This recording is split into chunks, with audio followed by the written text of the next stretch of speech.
Ladies and gentlemen, welcome to Williams-Brice Stadium.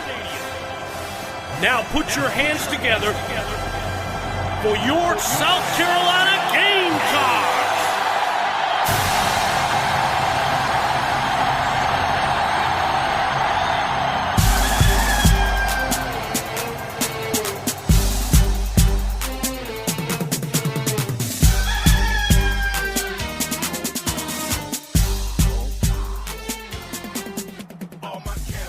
Hello again, everybody. Welcome into Gamecock Central Radio. Emerson Phillips with Wes Mitchell for a spring football practice report. Wes, how you doing today? Good, Emerson. Just diving back in. Gamecocks, of course, hit the practice fields again on Tuesday. So we're going to have complete coverage of that on Gamecock Central, trying to sort through all the information and get our members the best possible information we can. That's what we do. We've got new schemes being installed for offense and defense under new head coach Will Muschamp. So all this getting underway in earnest with the start of spring practice this past week. Wes, we got a little bit of bad news yesterday concerning Lorenzo Nunez. Apparently he was injured in practice on Saturday, and news of this came out yesterday. So what's the latest with Lorenzo Nunez? Yeah, injured on Saturday. Was not, from what I've gathered, was not injured by taking a hit to the knee. It was a non-contact injury. The good news is that it's actually not considered to be serious. They've done some tests on it. Not something that's going to linger, or not something that's going to require surgery. The hope is that, they can fit him up with a brace, sort of see how it's going to respond, and they're just going to sort of go from there. I know a lot of fans have been asking, is he out for the spring? From what I've gathered, that's not really a question that I can answer yet. I think it really could go either way. He, depending on how it responds, he could be out for the spring, or it could be a situation where, the knee responds and they get him right back out there. So, obviously with him being a young guy trying to learn the new scheme and trying to progress as a quarterback, any missed time is obviously not ideal, though. There's been speculation that he could miss the remainder of the spring. Wes, he did start 2 games at quarterback last year. He benefited from, participating fully with the team last year, but he's still a young player and obviously would benefit from a full spring this year. So maybe he is forced to sit out the remainder of the spring. And I'm curious to know how this might affect the Gamecock quarterback competition. We talked earlier this week here on Gamecock Central Radio about the fact that there are 5 scholarship quarterbacks. Muschamp would like to pare those 5 down to 3 that are in contention for the starting quarterback job. And we obviously assumed that Nunez would have a chance to be one of the 3 competing for the starting quarterback job. So how much of a setback is this for Nunez with regards to the quarterback competition? Yeah, I think it definitely hurts his chances. Everybody, including the guys that have played even more than him, including like a Perry Orth, everybody needs as many reps as they possibly can within this scheme. And that is obviously why Kurt Roper and why Will Muschamp know that they have to cut it down from 5, because you just can't there's not enough time in the day, there's not enough time in a practice to get all those guys enough reps to get them ready to go play if you're rotating 5 guys. So, I think that hurts Nunez's chances immensely now. Obviously, if he could get back in, a week or so, then maybe it's not quite as big of a deal. But as of right now, obviously, it hurts his chances. And, I think if Nunez is not in the running, then, I could probably give you the 3 today. If Nunez is not in the running, the 3 are going to be Perry Orth, Brandon McElwain, and Connor Mitch. Early reports, Wes, are that McElwain has shown tremendous arm strength. We knew this kid was mature coming in as an early enrollee freshman, and he's done some good things in the early portion of spring practice. We're hearing good reports about Brandon McElwain. Tell us about him. Yeah, I think from what I've been told now, I think that it's also always important to caution that, we're talking 4 practices in. So we're not even a third of the way through spring. Today will mark basically 1/3 of practices. It's the 5th out of 15 if you include the spring game. So we're just getting going. But from everything I've heard, Brandon McElwain been very poised. A kid who's picked everything up. He's a playmaker. And, I think right now sort of the consensus from people I talk to that are able to watch practice is McElwain and Perry Orth have been sort of the top two in varying orders at different times. And, I think that's something probably not too surprising. And I think if you're the staff, you have to figure out, ultimately you want to go with the guy that has the most upside if they're pretty close in talent.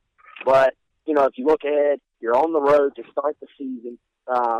You open with an SEC team as well. So when it comes down to that final decision on who's going to be the quarterback, even if you know Brandon McElwain's probably going to be the guy, eventually this season, do you basically throw him to the wolves right off the bat and let him sort of go through the fire and learn, or do you think you can go on the road and, win with Perry Orth and go with the guy who has been there before, has the respect of his teammates, and obviously doesn't have the upside that Brandon McElwain has? So ultimately, unless one of these wild cards jumps up and surprises us in the final 2/3 of the practices, I kind of feel like it's going to be one of those two, at least from the early indication. Starting quarterback, a major question for the Gamecocks heading into the spring football practice session, and we knew that Connor Mitch and Perry Orth are experienced players returning.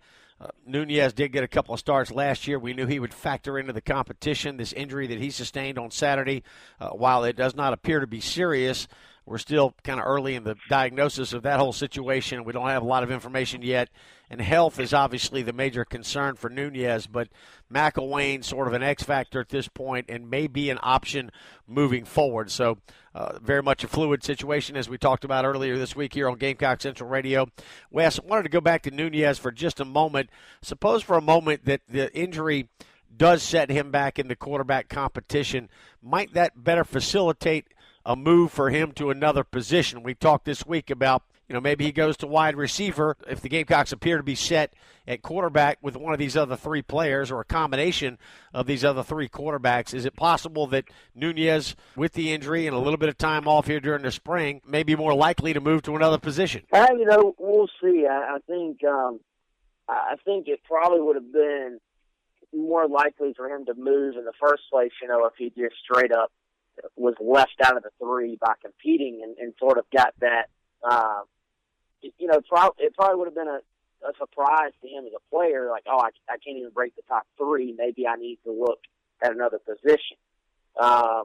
With the injury, part of me says that may make him say, well, I want to wait and get a true shot at playing quarterback if possible. But, at the same time, I think he's a guy that is too athletic. He's too much of a playmaker to be on the sideline. So, especially if you're a team like South Carolina that is in dire need of playmakers. If you were, in Alabama or something where you have guys sitting on the sideline waiting their turn all the time, it might be a different story. But, if you're South Carolina, that's the guy you need to use his playmaking ability. I think at the very least, you use him in some wildcat roles, or you take him out there and let him try to spark the offense by running it. He sparked the offense, I thought, against Clemson, even though he didn't start in that game. He was sort of a spark.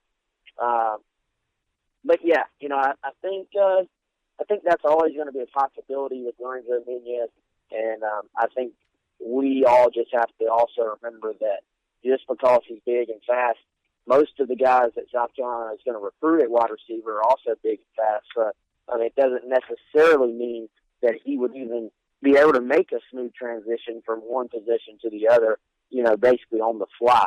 But certainly I think it's something if you're South Carolina you have to continue to keep in the back of your mind. A lot of options still on the table for the Gamecock coaching staff, and health, obviously, the major concern for Lorenzo Nunez right now. So we'll continue to monitor the situation for you and have information on Lorenzo Nunez as we continue to move through the spring and as more information becomes available. Gamecock Central Radio, Emerson Phillips and Wes Mitchell talking Gamecock spring football here.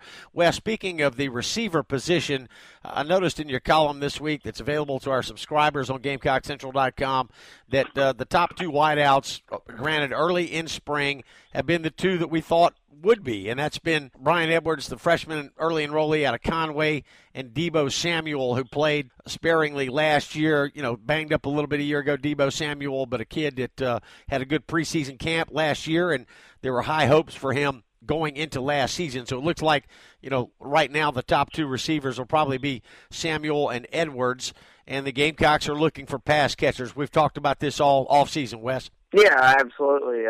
Like I said in the report, those two guys have gotten the most glowing reviews so far, 4 practices in. That's obviously highly needed. And I still think, these other true freshmen that are going to come in and get here in the summer, I think they, at least 2 of those guys have a chance to step in and play right away, maybe even 3 of them. And obviously, Brian Edwards, a true freshman as well. He's got the advantage of being here early and going through spring practice. But yeah, I think overall, those are the 2 guys that have sort of stood out the most in the receiving corps so far. Wes, a couple of other players emerging at running back in the first week of spring practice here. Good reviews on some kids that we haven't talked a lot about, and I know you go into greater detail about this in your column this week, but talk about the running back position a little bit and what's been going on with the running backs here in the first week of spring ball. Yeah, it's a battle, as it's always going to be. I think, Jamari Smith's a guy who sort of has found a home at running back. And, he's going to make things interesting there, I think. David Williams has sort of been the presumed starter, I think, by a lot of people. But I think there's going to be a lot of competition there. And, I don't even know if it's a foregone conclusion that he wins that job. I think it's going to be a battle to the end. I think that the true freshmen, even C.J. Freeman, I think been a little bit overlooked by Rico Daddle. I think that both the true freshmen actually have an opportunity. I was watching CJ, one of the last open practices, looks great physically. He's a big kid, has a good attitude. I really think that the running back position is going to have basically a lot of competition all the way into the season. All right, Williams, the incumbent and the speculated number 1 running back going in. Everybody's got him, pegged as the number 1 running back. But in the SEC and in all major college football, Wes, you got to have a stable of running backs because one player is going to get a lot of workload, and it's not often that you have one that can shoulder the load the entire season, so you like to have depth at that position, and that's something the Gamecocks are working on right now.